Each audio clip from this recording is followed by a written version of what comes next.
Halo, selamat sore semuanya. Kali ini aku Raina Fiona. Aku dari staf edukasi projectnya Connect Bandung akan ngobrol-ngobrol bareng di kegiatan ngobrol anteng sesi 2. Kali ini aku gak akan ngobrol sendirian hari ini karena aku bakal ditemenin sama narasumber yang pastinya kece banget. Tapi kita tunggu ya, narasumbernya belum gabung nih di tengah-tengah kita.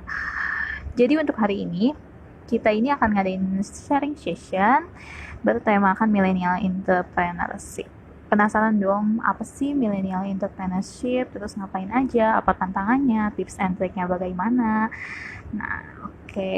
Tapi kayaknya kita tunggu dulu deh. Narasumber kita hari ini. Jadi, narasumber kita hari ini itu ada Kak Alvin Fikri Chandra. Nah, Kak Alvin ini merupakan owner dari All Style Official. Oke, sebentar ya kita tunggu bergabung. Sambil nunggu Kak Alvinnya gabung di tengah-tengah kita, boleh dong nih teman-teman yang udah join ajakin lagi teman-temannya supaya nonton live kita hari ini bareng-bareng, supaya kita dapat ilmunya bareng-bareng. Oh ya, juga buat teman-teman nih uh, yang nanti mau bertanya ke Kak Alvin, boleh banget teman-teman bisa pakai fitur Q&A-nya di live Instagram ini. Oke? Okay? Kita tunggu dulu ya.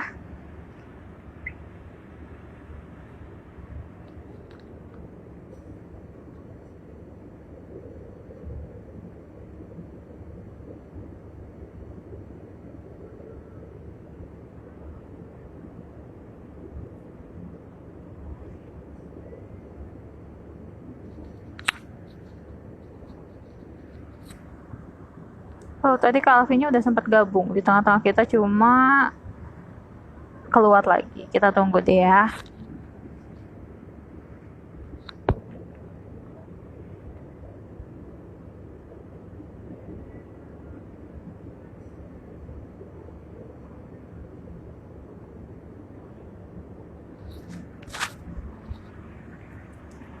Nah, buat teman-teman yang udah join, boleh dong ajakin lagi teman-teman yang lain supaya makin ramai nih live kita malam ini.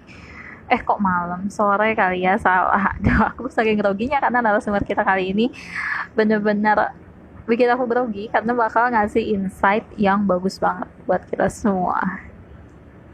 Oke, wait ya, kita tunggu narasumbernya gabung.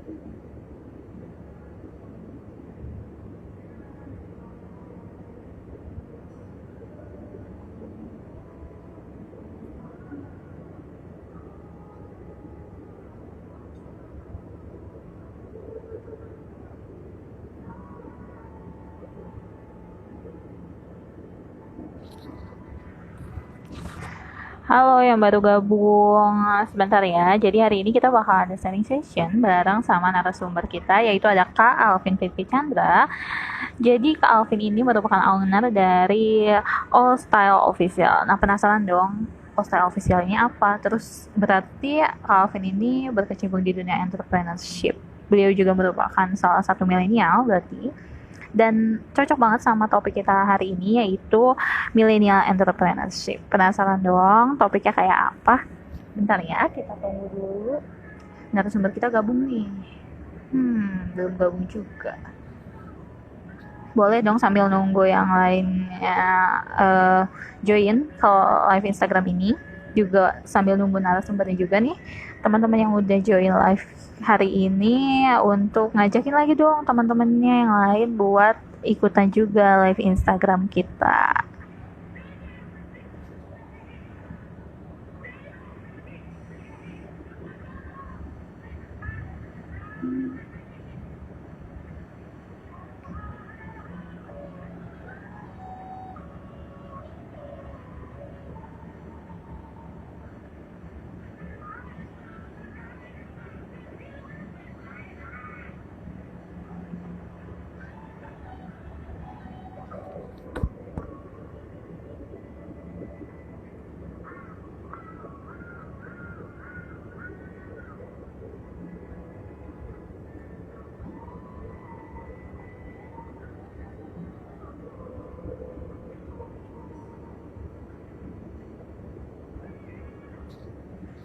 Oh iya nih, walaupun kita yang nonton live kita hari ini cuma dua nih, baru dua. Dari tadi ada yang keluar masuk gak apa-apa.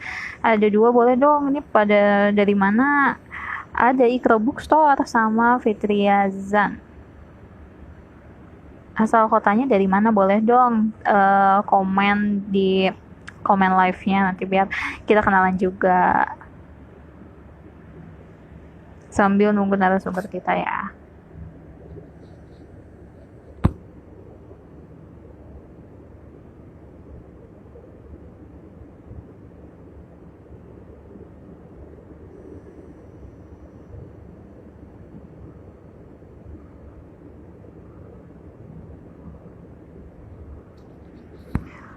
Oh ya, sebenarnya ngomongin entrepreneurship, kebetulan aku juga sekarang ini lagi kuliah di jurusan bisnis, pendidikan bisnis. Jadi harusnya relate ya sama jurusan yang lagi aku pelajari sekarang di kuliah, juga sama narasumber kita hari ini. Oke, kita tunggu ya narasumber kita. Nah, udah gabung.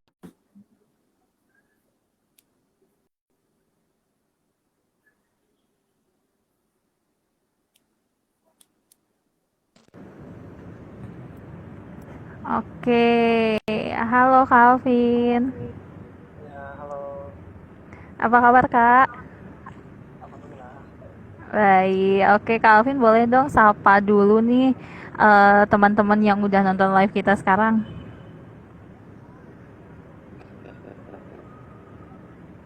Oke, suaranya jelas ya? Jelas-jelas. Suara aku jelas kan ya? Iya, jelas juga. Oke. Boleh dong Kak sapa dulu nih teman-teman yang udah nonton live kita sekarang. Eh, Gimana nih kabarnya teman-teman sore hari ini? Hujan kan ya? Ini hujan. Lumayan. Oh iya gak apa-apa, kedengeran kok jelas. Oke, nah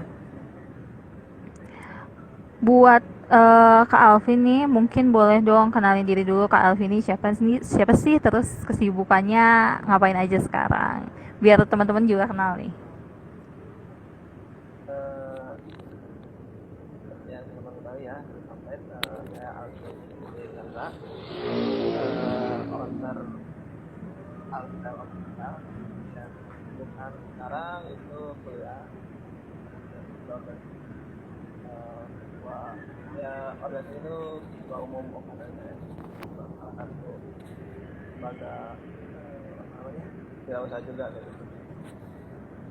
Oke, berarti Kak Alvin ini sekarang lagi sibuk jadi entrepreneur juga lagi sibuk jadi mahasiswa ya Kak Alvin ya. Oke, nah langsung aja nih. Eh Hari ini kita bakal bahas tema seputar millennial entrepreneurship. Tapi ini sebelum aku bahas lebih jauh, pengen tahu dong arti entrepreneurship menurut Kak Alvin sendiri itu apa sih? Siap. Sebenarnya saya mulai dulu ya. Dengerin. Oke oke. Oke, arti entrepreneur menurut saya pribadi, entrepreneur itu atau wirausaha adalah sebagai jalan hidup yang untuk menjadi baik-baiknya manusia dengan orientasi bermanfaatan. Apa? Karena teman-teman bisa lihat ya, pengusaha-pengusaha di sana di luar sana bahwa mereka bisa bermanfaat buat orang lain. Kemudian dari segi ada yang perlu bantuan dan ada musibah atau mereka bisa mengeluarkan uang lebih banyak gitu kan. Jadi di sini orientasinya bukan hanya ke profit semata gitu. Jadi bagaimana kita menjadi sebaik-baiknya manusia dengan jalan wirausaha itu sendiri. Oke lah, mungkin itu terlalu kejar ya. Kita ambil contoh aja dengan jualan misalkan sebagai pengusaha ya, kita jualan nasi dan warteg lah. Nah di satu sisi kita memang menjual makanan gitu, jadi kita menolong orang yang sedang kelaparan gitu. Dengan apa? Dengan dibayar sebenarnya. Gitu. Jadi entrepreneur sendiri sebenarnya bagi saya bukan hanya sekedar mencari keuntungan, tapi bagaimana dengan entrepreneur itu yang menjadi pengusaha itu kita bisa bermanfaat buat orang lain. Dan Oke. menurut Rasul juga kan bahwa baik-baiknya manusia adalah dia yang bermanfaat buat orang lain. Oke, jadi entrepreneurship ini tuh bukan semata-mata profit ya kak ya, tapi sebaik-baiknya manusia ya kak ya, supaya kita menebar manfaat juga untuk orang lain. Nah, aku jadi penasaran nih, Kak Alvin sendiri sebenarnya sejak kapan sih mulai terjun di dunia entrepreneurship? Terus apa sih yang melatar belakangi selain tadi ya ingin jadi manusia bermanfaat? Apa sih yang melatar belakangi Kak Alvin ingin terjun di dunia entrepreneurship? Boleh cerita dong? Oke, sebenarnya mah ini semenjak kuliah ya yang benar-benar menjadi keputusan untuk jadi entrepreneur atau pengusaha itu. Kalau secara untuk jualan-jualan kayak itu dari dulu saya udah gitu kan, sejak di rumah juga, terus orang tua juga punya toko gitu kan. Dan saya input, kayak misalkan saya punya uang, saya coba mengisikan uang itu dengan membelikan ini buat dijualin sama orang tua saya kayak gitu. Saya kayak gitu lah. Kemudian kalau saya lebih ke kenapa saya menjadi pengusaha itu menjadi ya itu istilahnya saya the power of content lah ketika kuliah gitu. Oh. Karena ketika pas kuliah saya memutuskan untuk tidak ingin dibiayai orang tua lah. Dan itu saya ketika gitu berarti otomatis jalan keluarnya kalau kerja kan waktunya terbatas. Nah mau tidak mau saya harus berjualan gitu. Nah di situ untuk memulai ini juga mempengaruhi gitu. Untuk menjadi pengusaha itu ada 3 faktor. Pertama kayak karena kepepet, kemudian karena passion, atau karena momentum atau dari melihat masalah gitu kayak pandemi sekarang misalkan tiba-tiba jualan masker dan lain-lain. Kalau yang paling ininya sih saya sejak kuliah. Oke, berarti semenjak kuliah ya. Nah, sebelum kita lanjut ke pertanyaan selanjutnya nih, buat teman-teman yang lagi nonton live kita sekarang, boleh dong ngajuin pertanyaan nih. Siapa tahu mau nanya ke Kak Alvin, boleh banget. Bisa pakai fitur Q&A-nya di live Instagram ini, nanti bakal aku bacain. Oke, lanjut nih Kak Alvin. Kak Alvin ini sebagai salah satu kaum milenial, aku juga milenial nih Kak Alvin. Nah, menurut Kak Alvin, penting gak sih entrepreneurship ini di tengah-tengah kaum milenial? Penting banget. Jawabannya penting Kenapa banget tuh? gitu. Nah, alasannya kenapa? Karena ketika kita menjadi seorang entrepreneur tentu tuntutannya juga banyak. Kita harus belajar banyak hal. Kemudian di satu itu saya juga merasa ketika menjadi seorang pengusaha lah. Misalnya saya belajar cara pemasaran, cara mengelola sumber daya manusia, kemudian cara mengelola keuangan yang baik dan benar, dan banyak lagi gitu. Dan terus yang palingnya komunikasi juga gitu kan. Nah di situ saya merasakan ketika saya berhadapan dengan teman-teman lainnya mungkin saya merasa ada perbedaan gitu. Mungkin yang dari segi pemikiran aja masih kayak gini atau masih malas-malasan, atau dari cara pola pikir masih belum maju banget gitu. Nah ketika kita mau untuk jadi ini ya, itu dari segi pola pikir itu juga berubah gitu. Nah dan itu ada juga alasan-alasan lain atau beberapa penting untuk menjadi orang entrepreneur, bahwa kita tuh sebenarnya kan sebagai kaum milenial itu sekarang kondisinya kalau kemarin terupdate itu 26% penduduk Indonesia itu kalau milenial, itu kan berarti banyak banget gitu. Dan di sini ketika kita tidak ada ketertarikan untuk menjadi pengusaha atau entrepreneur, maka akan semakin banyak peluang orang menjadi pengangguran gitu. Nah ketika ketika kita memutuskan untuk jadi wira jadi nantinya kita bakalan membuka lapangan pekerjaan buat orang lain, kemudian mengurangi pengangguran, terus mandiri dan minim dari tekanan kerja gitu. Kalau kita punya uang sendiri, tentu kita bisa mengambil keputusan atau punya wewenang sendiri atas perusahaannya sendiri, kecil apapun urusannya lah gitu. Kalau kerja di orang kan ya ditekan ini harus ini gitu.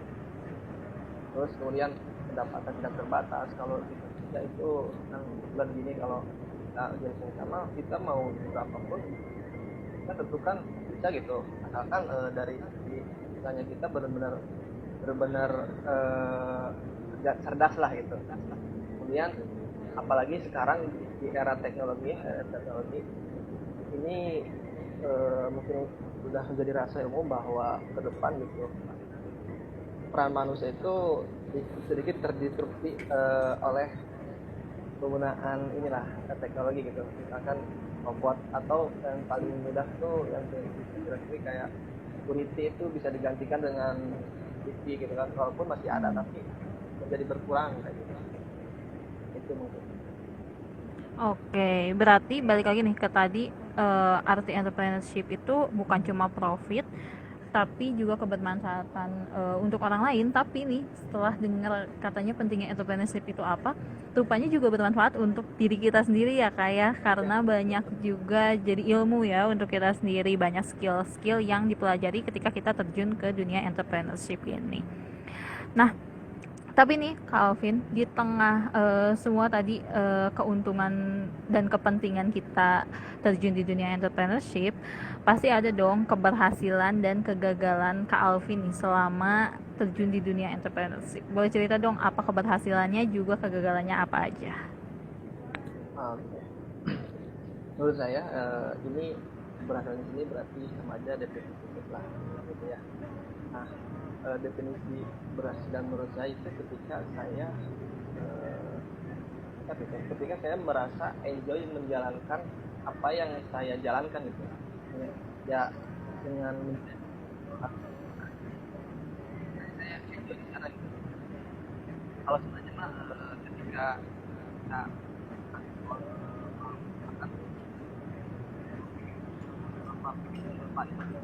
kita dampak dari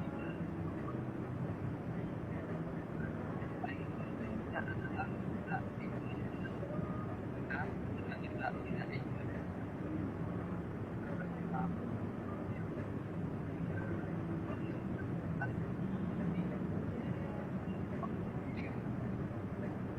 Sorry Kak Alvin, suaranya kurang jelas di aku. Oh gitu ya. Nah oke, sekarang udah jelas. Oke, boleh lanjut Kak.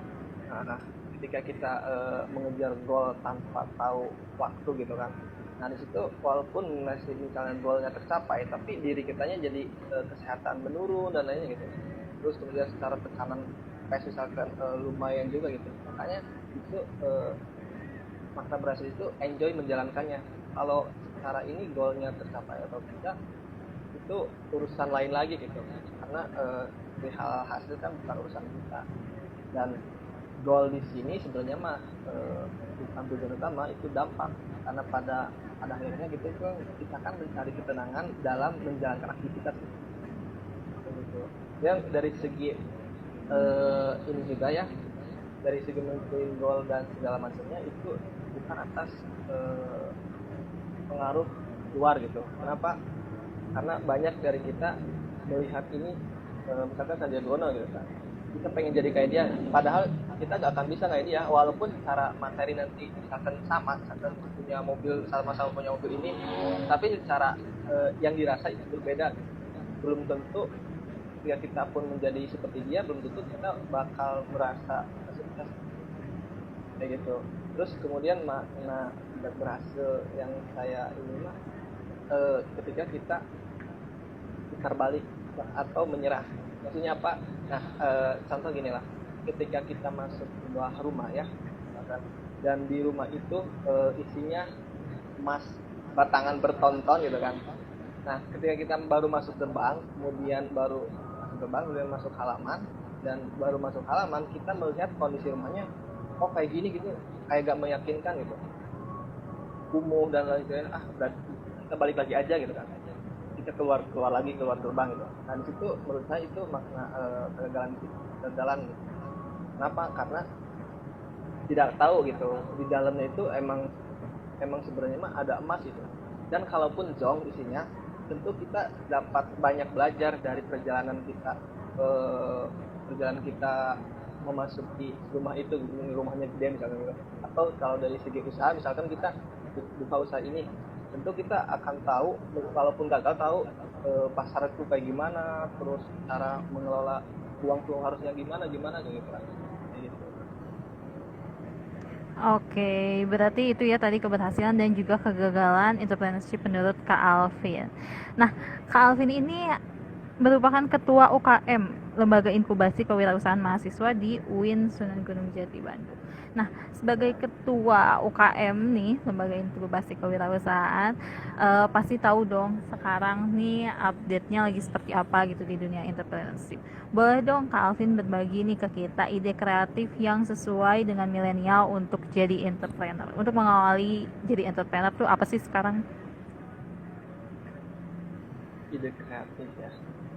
Nah sebenarnya mah untuk ide kreatif itu sendiri biasanya muncul atas, sebenarnya kalau secara jenis usahanya itu banyak banget usaha kreatif, cuma dari segi kreatifnya itu muncul dari apa sih? Nah pertama itu dari masalah. Menurut saya ada tiga poin itu: masalah, kemudian bakat, kemudian tadi yang saya bicara di awal itu kepepet atau butuh gitu. Nah ketika kita ambil contoh dari masalah, misalkan anak-anak sekarang ya, milenial terutama ya, mageran gitu kan, atau malas keluar ketika teman-teman mungkin pernah ngerasain lah, di kosan aja padahal lapar gitu tapi malas keluar gitu kan, apalagi malam-malam nih. Contoh malam-malam yang diingat kan pasti rata-rata gitu, pengen naskor kan, tapi mau keluar dingin kan, terus kemudian mau ya mager. Nah di situ sebenarnya mah ada ide kreatifnya itu menjadi pasar kita gitu. Orang-orang yang kayak itu kan banyak sebenarnya gitu. Bagaimana kita membuka sebuah usaha misalkan nasi goreng dengan mengantarkannya sendiri oleh kita gitu. Kalau secara ini di GrabFood atau GoFood itu udah ada, tapi kalau kita pasang di sana kebanyakan kayak bersaing dengan yang lain. Udah punya targetan di nasi goreng tapi ngelihat yang lain jadi gak jadi gitu kan. Nah begitu.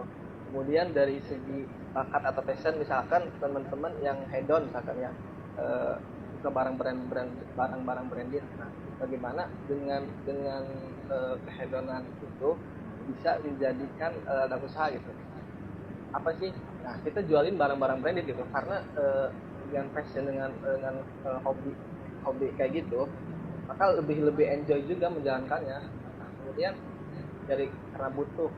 Nah, karena butuh tadi, dengan kondisi sekarang, atau sekarang misalkan butuh masker ya, jualan masker kan kayak gitu. Kalau dari secara ide kreatif yang ini mah lebih ke berbasis teknologi yang pada prinsipnya gitu. Mau lagi itu dikembalikan lagi kayak ujungnya teh harus menggunakan teknologi, minimalnya WA gitu kan. Gitu. Terus apa ya?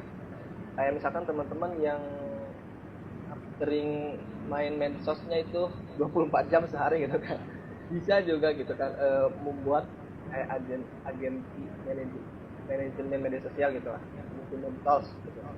Nah itu banyak dibutuhin, kayak banyak influencer sekarang gitu, kayak gak punya waktu buat update ini kayak sebenarnya kayak saya juga hampir membutuhkan itu gitu, tapi belum waktunya gitu kan, karena gak sebanding lah dengan media sekarang.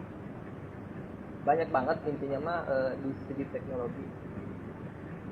Oke, jadi sebenarnya ide kreatif itu justru bisa didapetin kalau misalnya kita lihat lingkungan sekitar kita ya, kayak gak usah jauh-jauh. Terus juga dari hobi atau passion kita juga kita bisa dapat ide kreatif ya untuk memulai entrepreneur. Nah, kalau menurut Kak Alvin, tantangan apa sih yang harus dihadapi milenial di dunia entrepreneurship sekarang ini?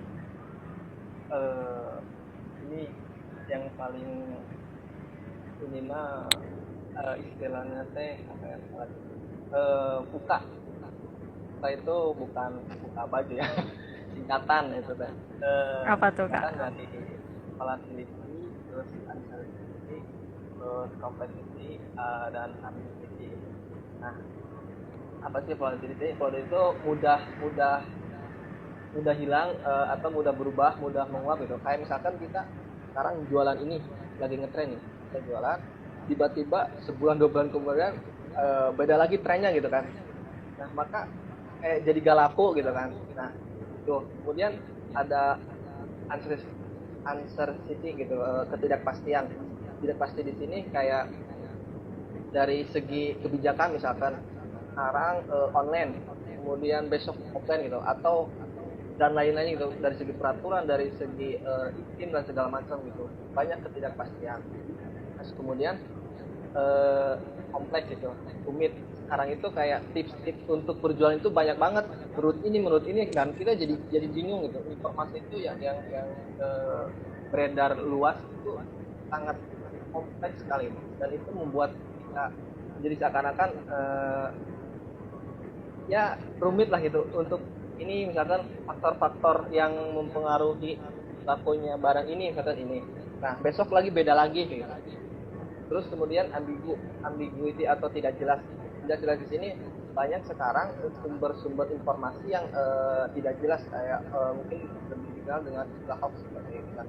Nah, itu kadang kita mau menggunakan misalnya teori ini, padahal itu teh hoax gitu kan, digunakan. Nah, itu jadi sebuah hal tantangan yang sangat mengganggu sistem bisnis yang akan kita jalanin gitu. Dan sebenarnya mah dari segi tantangan, jadi ya jelas bukan hanya itu ya, sekarang itu lebih ke serba teknologi gitu. Ketika kita tidak mau ikut beriringan dengan perkembangan zaman, maka kita bakal tertinggal. Kayak inilah, ambil contoh kita kuliah gitu. Kuliah kan sekarang semua online gitu kan. Nah, dulu kayak pertama-tama malas buka juga segala macam gitu, tapi sekarang kayak udah jadi kebiasaan banget. Dan gitu. Jadi sebenarnya sekarang mah apa namanya, tantangan itu lebih ketidakjelasan gitu. Oke, jadi tantangannya justru sifatnya abstrak ya Kak ya, karena bener-bener banyak banget tantangannya ya. Nah Kak, tadi gue udah ngomongin tantangannya, berbagai macam tantangan di dunia entrepreneurship khususnya untuk kita kaum milenial. Nah, sebelum kita lanjut pertanyaan nih, jadi sebelum live kita hari ini, itu dari panitia tuh ada ngadain link untuk ngirim pertanyaan buat Kak Alvin. Nah, kebetulan ada pertanyaan yang masuk nih Kak. Pertanyaannya relate sama tadi seputar tantangan. Yaitu ada pertanyaan yang masuk dari Elgi, asalnya dari Yayasan Aman Palestina Indonesia. Katanya, gimana sih Kak cara menghadapi persaingan dalam usaha, terutama buat calon masa depan entrepreneur? Kan banyak yang nggak tahu mengatasinya biar persaingannya itu benar-benar sehat. Nah, relate nih Kak sama tantangan-tantangan yang tadi Kak Alvin sebutin. Gimana nih Kak? Nah, mungkin itu lebih ke pasar ya. Jadi pasar itu sangat ketat gitu persaingannya, apalagi kita lihat misalkan di marketplace gitu, kayak harga tuh semuanya kayak semurah-murah mungkin lah untuk menjawab tantangan itu dengan apa? Dengan nilai tambah gitu. Dengan nilai tambah yang akan kita buka, atau produk yang akan kita jual, apa sih nilai tambahnya, apa sih perbedaannya dari yang lain gitu. Itu harus dipastikan ada gitu. Kalau nggak ada ya sulit juga gitu. Istilahnya kita misalkan mengenal sekarang berbagai merek ya, kayak HP aja, kayak Apple, kayak terus Samsung. Nah, di situ kita tahu tetap ada peminatnya. Kenapa? Karena mereka punya nilai tambah masing-masing. Terus dari segi ini mungkin dari sekarang tuh kebanyakan ya yang jualan gitu menggunakan traffic atau mendatangkan orang untuk membeli produknya dengan cara berbayar gitu. Nah, seperti itu sangat ke depan gitu. Kayak iklan yang saya sekarang sering iklan gitu, itu budgetnya gitu kan makin besar, tapi secara keuntungan tuh kayak berbanding terbalik banget. Nah, makanya di sini berarti apa untuk menjawab itu gitu, dengan cara meningkatkan pelayanan gitu. Kita harus dari sisi servisnya harus ditingkatkan lagi, jangan jangan sampai pembeli yang datang tapi pergi tanpa meninggalkan kesan gitu. Nah, makanya dari segi pelayanan kayak gitu kan. Terus dari ya utamanya sih dua, sebenarnya banyak faktornya tapi yang paling utama itu menurut saya dua gitu. Tentukan nilai tambah dan dari segi servisnya gitu. Oke, berarti nilai tambah dan servis. Nah, kebetulan nih Kak Alvin juga kan sekarang ini merupakan owner dari All Style Official. Nah, Kak Alvin boleh dong spill apa sih nilai tambah dari All Style Official supaya kita tahu dong. Sekalian promosi nih, Kak. Nah, sebenarnya itu ya, itu termasuk itu saya yang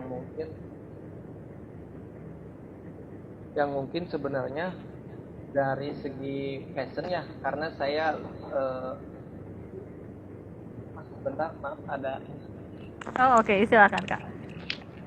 Oke, sambil nunggu nih Kak Alvinnya ada gangguan dulu sebentar. Boleh dong buat teman-teman yang lagi nonton live kita hari ini untuk kasih pertanyaan nih buat Kak Alvin bisa lewat fitur Q&A kita di live ini. Oke, boleh lanjut Kak Alvin. Gimana tadi lupa lagi. Tadi itu tentang nilai tambah dari All Style Official nih gimana nih Kak? Oh, ya ya. Cara ini kan saya dulu buka itu karena emang hobi saya kayak royal dalam ganti baju lah kayak gitu kan. Saya Oke. ingin jadi nilai tambah di situ lebih ke apapun yang ingin kita butuhkan ada gitu di situ, kayak misalkan kita lihat di Uniqlo dan lain-lainnya gitu kan, itu apapun jenis pakainya itu ada gitu, bukan di satu kemeja doang doang gitu. Nilai tambahnya apapun yang kita cari itu ada gitu, tapi belum sampai mengarah ke sana karena sekarang saya lagi menjalin usaha lebih ke apa aja yang laku saya jual gitu, tapi sebenarnya bisnis utama bukan itu ya, ada lagi di belakang kayak gitu dengan fitur bayar gitu. Oke, jadi itu ya kayak berawal dari seperti itu ya nilai tambahnya. Nah, eh dari Kak Alvin ini merupakan salah satu entrepreneur berarti ya, entrepreneur milenial di Indonesia ya. Nah, menurut Kak Alvin, ada gak sih pengaruhnya dunia entrepreneurship ke ekonomi, ke perekonomian di Indonesia? Seberapa besar gitu pengaruhnya, Kak? Tentunya sangat berpengaruh ya, terlebih Indonesia itu adalah negara yang dengan kondisi negara berkembang lah, dan ini ketika kita memutuskan untuk menjadi orang entrepreneur maka akan adanya transformasi pendapatan gitu, dari yang tadinya tidak punya pendapatan jadi punya pendapatan, dari yang tadinya pengangguran jadi punya pekerjaan, terus eh, membuka lapangan kerja. Dan seperti yang kita ketahui ya bahwa sekarang itu untuk mencari kerja itu sangat sulit gitu, apalagi saya merasakan dulu ya, saya dulu SMK gitu kan, cari kerja itu benar-benar sulit gitu, yang dites itu ribuan yang keterima cuma 10 gitu kan. Nah itu berarti bayang gitu, dari segi banyaknya orang yang butuh kerja tapi dari segi lapangan kerja nggak ada gitu, maka di situ kita harus bisa membuka lapangan kerja buat banyak orang gitu. Dan dari segi negaranya sendiri, ketika negara itu bisa dikatakan menuju maju lah, itu ketika jumlah pengusahanya atau entrepreneurnya itu mencapai angka 3-4%, dan sekarang baru 2%. Kalau yang saya ketahui dari beberapa situs gitu ya. Nah, pengaruhnya kita gini lah, ambil contoh kita buka usaha di suatu sektor terkecil lah di desa, misalkan kita buka usaha ini. Nah terus kita di situ kan misalkan butuh karyawan, nah kita berdayain orang-orang yang di situ kan, dari sana mereka yang tadinya tidak punya penghasilan maka jadi punya penghasilan itu. Dari Indonesia kan katanya karena begitu luasnya akan bisa maju ketika dari desa gitu kan. Nah makanya sangat berpengaruh ketika di desa-desa banyak yang buka usaha, dan seperti yang mungkin teman-teman ketahui juga bahwa kebanyakan orang desa itu merantau kan gitu. Nah itu jadi pengaruh sekali ketika mukanya di misalkan di desa itu. Dan dari segi hal terkecil adalah sebenarnya mah ini pedagang sih sebenarnya, kan kayak kebayang gitu, nggak ada yang jualan nasi di misalkan warteg atau orang yang jualan keliling atau yang di gerobak kayak batako dan lainnya gitu. Jika itu tidak ada, bagaimana gitu, mereka kan otomatis tidak punya penghasilan dan secara kerjaan itu terbatas gitu, lapangan kerja itu terbatas. Dan ini ketika minat menjadi entrepreneurship-nya itu sedikit, saya tuh kebayangnya gini, kayak bakal jadi bom waktu gitu. Karena apa? Karena sekarang orang milenial itu sangat banyak ya, dan nanti kebayang itu ketika di satu kondisi di tahun berapa gitu, dan di situ lapangan kerja sedikit sementara manusianya sangat banyak dan usia produktivitasnya udah menurun. Di situ kayak macam penganggurannya lebih banyak lagi kayak gitu, kacauan lah istilahnya gitu. Karena manusia butuh butuh apa namanya, penghasilan atau lapangan kerja gitu. Nah, ketika kita menjadi entrepreneur, insya Allah gitu bakal berpengaruh banget untuk negara kita. Oke, jadi pengaruhnya itu sebenarnya eh, nggak banyak ya, nggak banyak poinnya pengaruhnya, cuma memang berdampak luas banget ya untuk perekonomian di Indonesia seperti itu ya. Nah, Calvin nih, FYI sebenarnya aku juga jurusan bisnis kuliahnya, cuma aku tuh sebenarnya belum, gimana ya, mental aku tuh belum siap untuk menjadi seorang entrepreneur. Boleh dong Calvin bagi tipsnya nih, gimana sih cara mulai biar kita siap gitu untuk jadi entrepreneur? Siap ya. Ini saya bagi dua gimana tipsnya gitu. Tips untuk menjadi orang entrepreneur itu sendiri, tips untuk apa namanya, membuat produk atau usaha itu sendiri. Sama menjadi entrepreneur, kalau saya istilahkan dengan dengan rumus gini: why, what, why, how gitu. Nah, jangan kebalik. Nah gini, kenapa what dulu? Misalkan what-nya itu apa gitu, nah udah tahu kan menjadi entrepreneur. Nah ketika kita udah tahu, maka jangan langsung bagaimana untuk menjadi entrepreneur, tapi why-nya dulu gitu. Kenapa sih kita harus menjadi entrepreneur? Kita cari dulu strong why-nya gitu. Ketika kita tidak memiliki strong why yang kuat, maka di teknisnya, sementara untuk apa ya, teman-teman tahu lah pasti namanya setiap buka usaha ada gagalnya gitu kan. Jika why-nya tidak kuat, maka kita akan mudah menyerah di ketika menjalankannya gitu. Yang paling utama itu why-nya dulu, how-nya itu lupakan dulu gitu.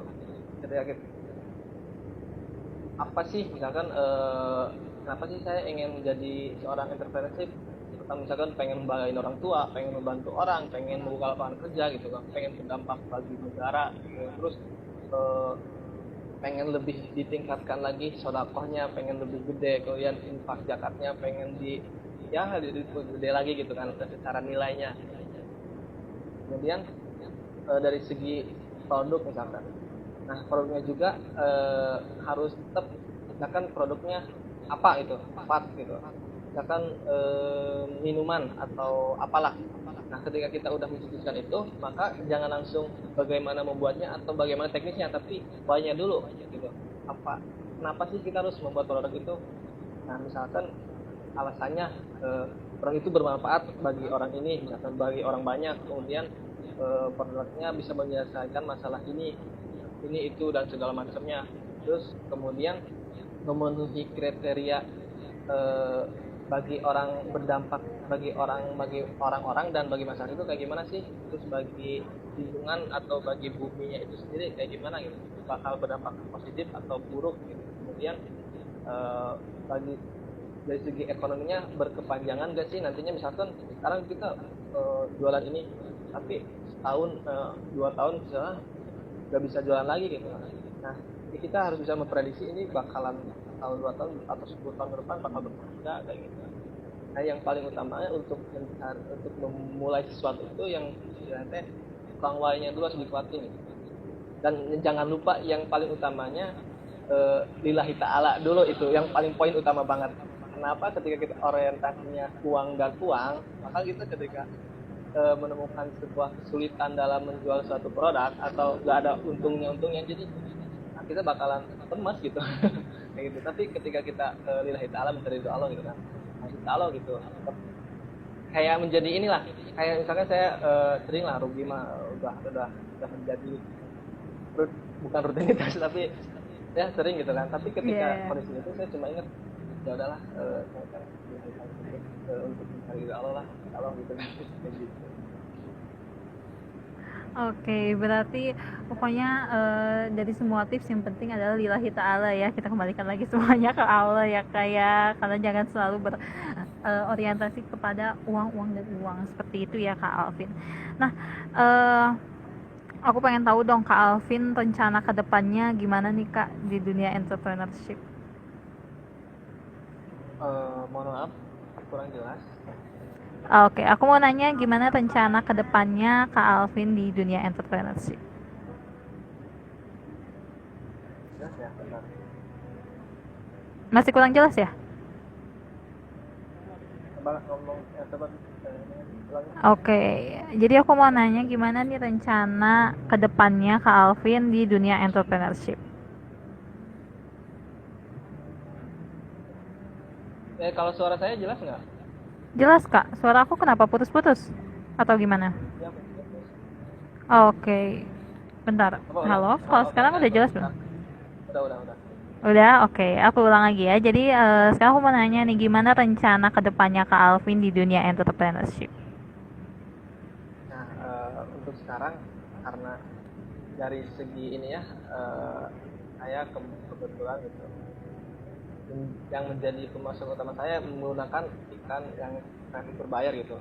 Nah, saya ingin lebih ke depan tuh memaksimalkan dari segi servisnya gitu, dengan database gitu. Terus dari segi value-nya saya pengen dikuatkan lagi gitu, karena ketika kita jualan tanpa value, kita hanya kali jual udah orang nggak bakal balik lagi kayak gitu.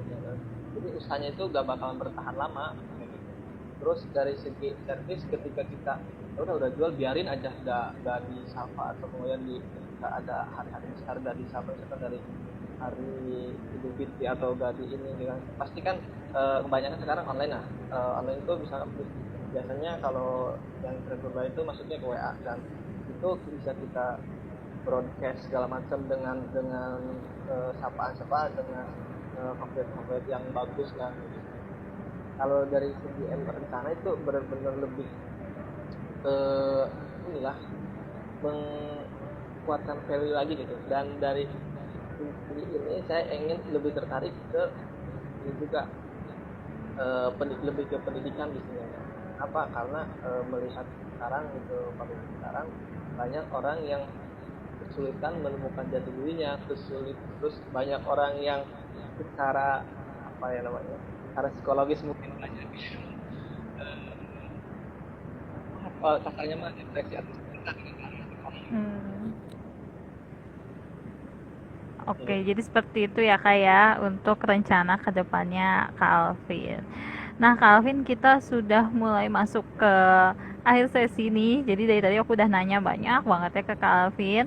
Nah di akhir ini boleh dong aku minta closing statementnya nih dari Kak Alvin juga buat boleh kasih motivasi untuk kita semua supaya bisa berkembang di dunia entrepreneurship.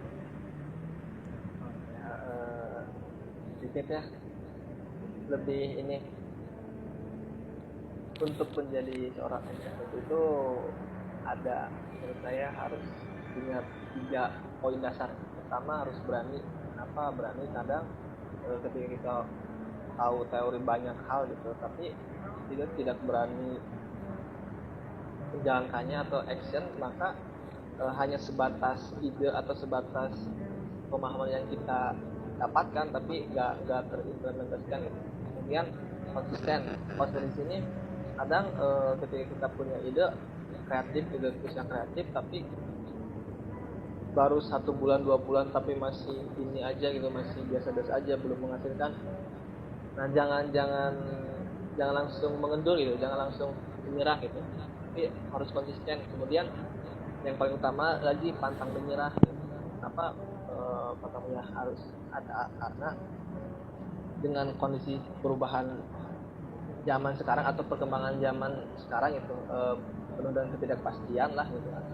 tetap harus harus mempunyai prinsip pantang menyerah itu, karena ketika kita melihat kondisi gini ya udahlah gitu, jangan kayak gitu. Kemudian jadilah milenial sebagai bagian dari sejarah, dan sejarah itu hanya ada dua, orang-orang yang berhasil dan yang tidak. Nah, jangan sampai kita menjadi orang yang tidak berhasil. Oke, Dan satu jadi lagi, jadi oh satu boleh. lagi, eh, dan ini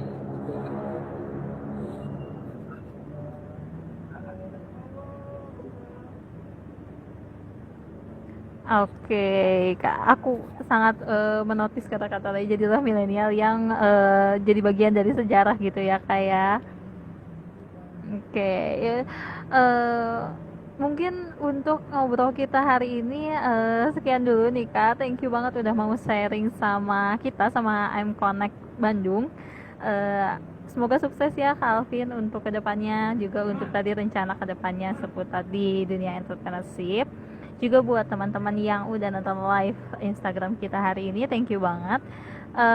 Buat teman-teman nih yang lagi nonton, jangan lupa tetap follow Instagramnya imconnect.bandung, karena bakal banyak banget kegiatan lainnya yang memberikan insight seperti hari ini dengan Kak Alvin. Oke deh, untuk hari ini kita cukupkan sampai di sini. Saya Raina Fiona mengucapkan terima kasih. Thank you Kak Alvin. Oke, ya thank you ya Kak Alvin. Juga thank you untuk semuanya. Wassalamualaikum warahmatullahi wabarakatuh.